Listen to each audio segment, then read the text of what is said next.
So here I am with Ettore Tiotto, Hey, how are you doing? who is a senior developer here at IBM in Markham. And Ettore is one of the people that work in the original project that led to Gazprea, the language specification that we use now in 4.15. So Ettore, tell us a little bit about Gazprea, which was called Dash at the time. Yeah, at the time we changed the name a few times. So the idea was to create a new type of programming language, a more high-level programming language that you would be able to use it to exploit, parallelism in new type of accelerator, whether they are FPGAs or GPGPUs. And where the programmer doesn't have to go down to the low-level machine details or use low-level languages like C++ or even Java and try to express the parallelism at a much higher level.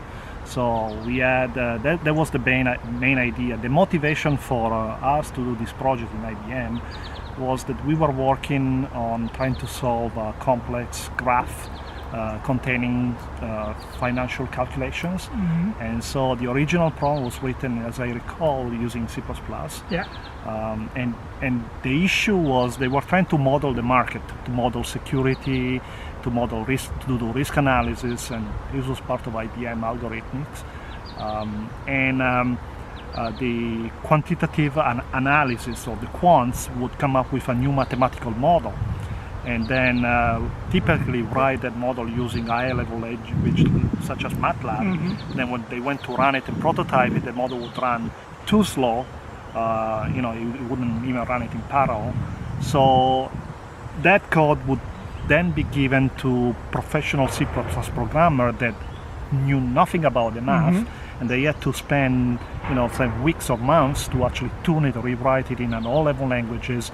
And that was a iterative cycle, because the model would then be refined, the mathematician would have a different idea, and they could not take the C++ code directly and modify it because they are not programmers. They would modify again the model, and the cycle would continue. So we were the idea was to try to create a language where either a quant or anybody else that has an interesting idea, mathematical idea, would be able to use it, such as using something like more like Python or a sequence of nodes that do like a map and then a reduce, a scan operation. So we had things like generator and so on. Yeah, and we have all this in the Gazprea language now. Yeah. So historically this interesting happened because you guys had the Extreme Blue project based on that language, and then eventually there was no business case made for IBM to continue that project.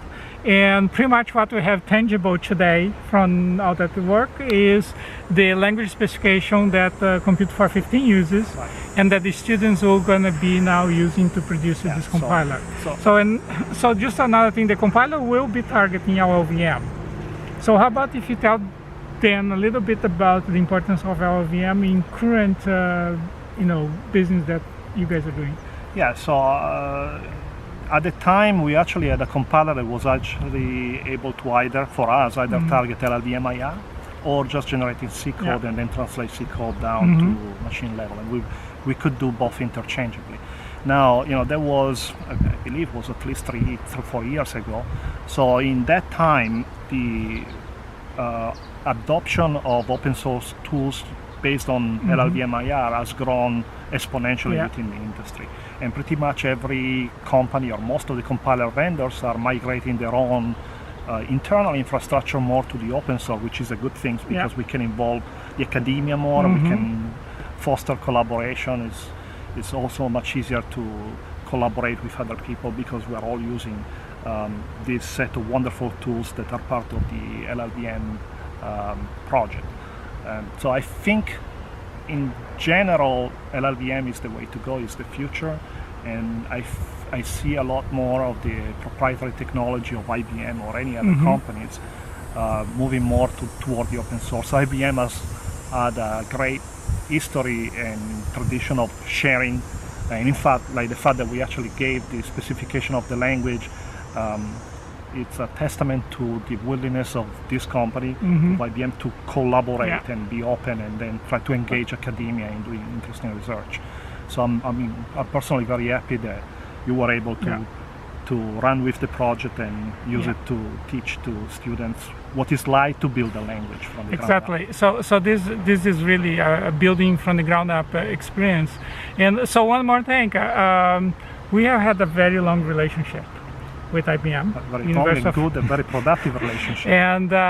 and we have had lots of students come here. Yeah, absolutely. And so that's another thing that I'm here today to visit for a research visit. Yeah. But a number of the students that go through this training in the courses, they end up with an experience in this building and developing And interesting things. it's been going on for over a decade, and it's going to continue to go on, as far as Yeah. I'm concerned, for us as long as we can, as long as we actually have interest in the idea and into its work. It's been extremely beneficial for us because we get to use new talent, and we get to obviously find good people and then potentially hire those Yeah. people. We have a long tradition of fostering collaboration with the academia. The CAS project, like the CAS Yeah. program, is probably one of the best in Canada, Certainly it if is. not even Canada and the US, where we, basically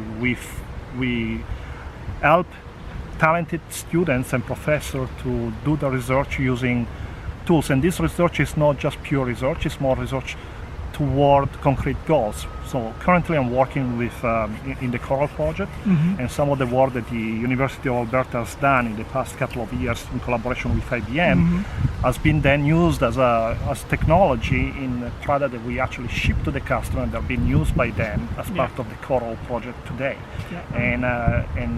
And the good news is that not all the things that we have worked on, or all the idea that we have discovered collaboratively, are actually yet implemented in the production compiler. So we have a pipeline on new idea, and collaborating with research, and in particular with people like you, help us to build that pipeline and keep it alive, keep the innovation going. And Just this morning, we're delivering some news to Ettore about some of the new work that we are doing with undergrad students that have just taken Compute 229 this past fall at the U of A. So we're going to keep working, keep doing that. So thank you very much You're for your welcome. time, and nice to be here with you.